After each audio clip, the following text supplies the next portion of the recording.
Indiana Jones and the Last Crusade was the third of the archaeologist's adventures, and the third of John Williams's adventures with the archaeologist. It is really two movies in one. The prologue is something like a short movie of just 12 minutes, showing an episode in the life of the young Indiana Jones, revealing some of his identifying features: his whip, his scar, his fear of snakes, his hat, and also the origin of his music.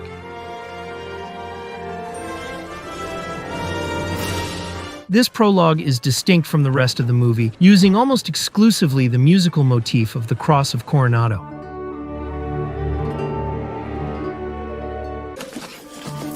Oh, look at that. Wow!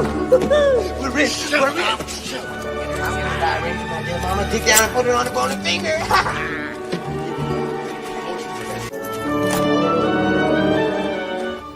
Glad to see that. Because the rightful owner of this cross. This motif moves to the beginning of the part of the movie with the adult Indiana Jones, and it will not appear again.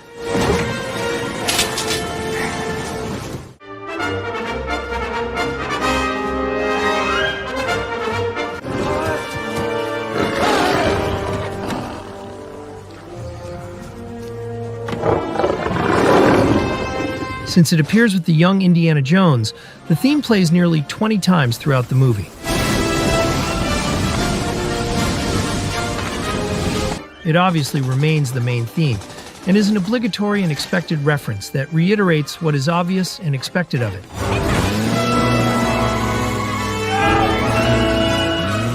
As in Temple of Doom, but unlike that movie, it does not interact with other themes, nor does it have particularly interesting moments.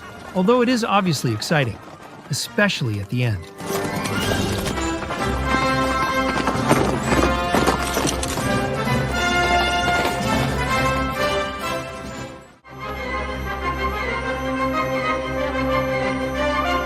As happened in the Temple of Doom with the theme of Short Round, there's a cheerful and lively theme that works as a counterpoint to that of Indiana Jones. It is that of Henry Jones, his father. The floor's on fire. See? And the chair.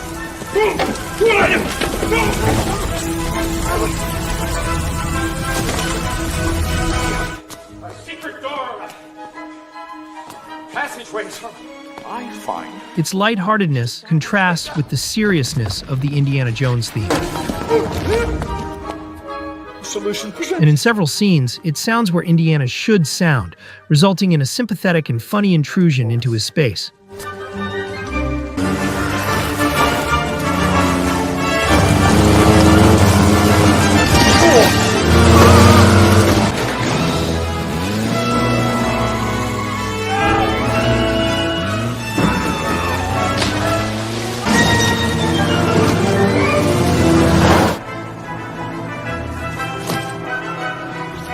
It is music that fits the character very well. I suddenly remembered my Charlemagne. Let my armies be the rocks and the trees and the birds in the sky.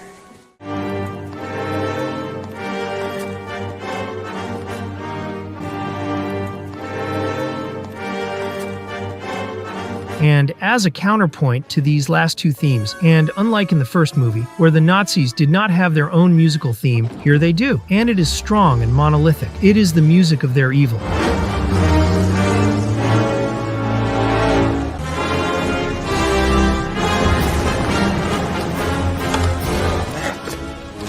Aus Berlin, mein Herr.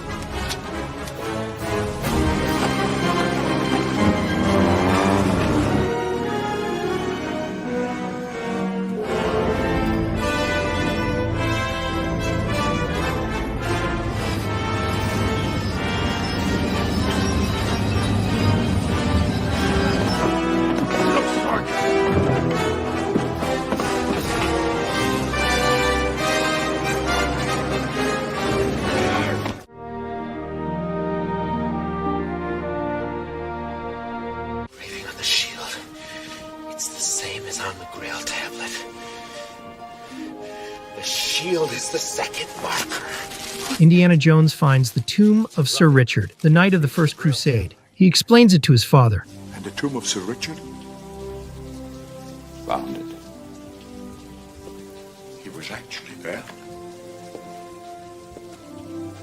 You saw him? Well, what was left of him? And he meets the last Crusader, the keeper of the Grail. I knew you'd come. My strength has left me. Who are you? The last of 3 brothers, It is the music of a journey. to find the Grail and to guard it.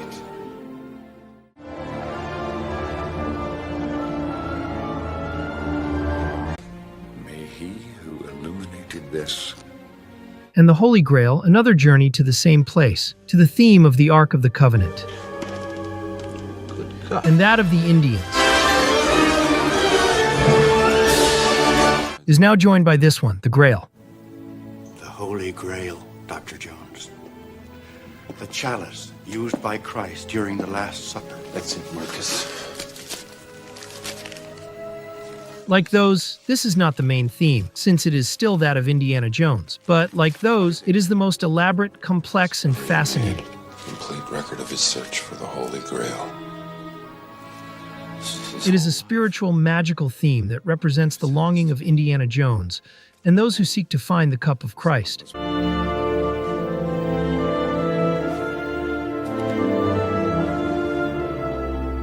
you believe the Grail actually exists?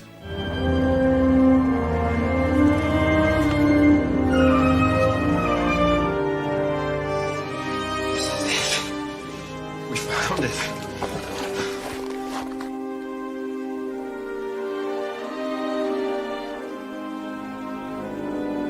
But also the respect and faith of those who protect it. The secret of the Grail has been safe for 1,000 years. And for all that time, the Brotherhood of the Cruciform Sword have been prepared to do anything to keep it safe. It marks the way to this encounter. It sounds almost 25 times and brings a mystical elevation, very luminous, as happened with the theme of the Ark of the Covenant in the first movie. Seated in the footsteps of the Word.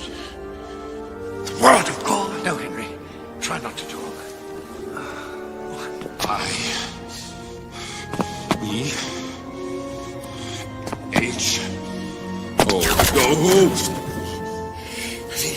It reaches its climax here.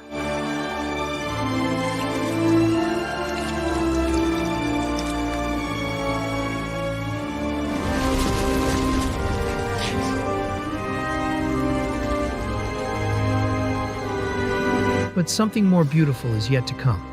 After leaving the temple, the theme of the Knights of the Grail is played.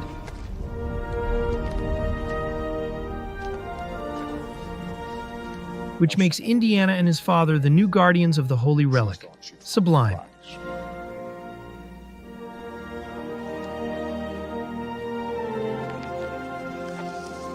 What did you find, Dad?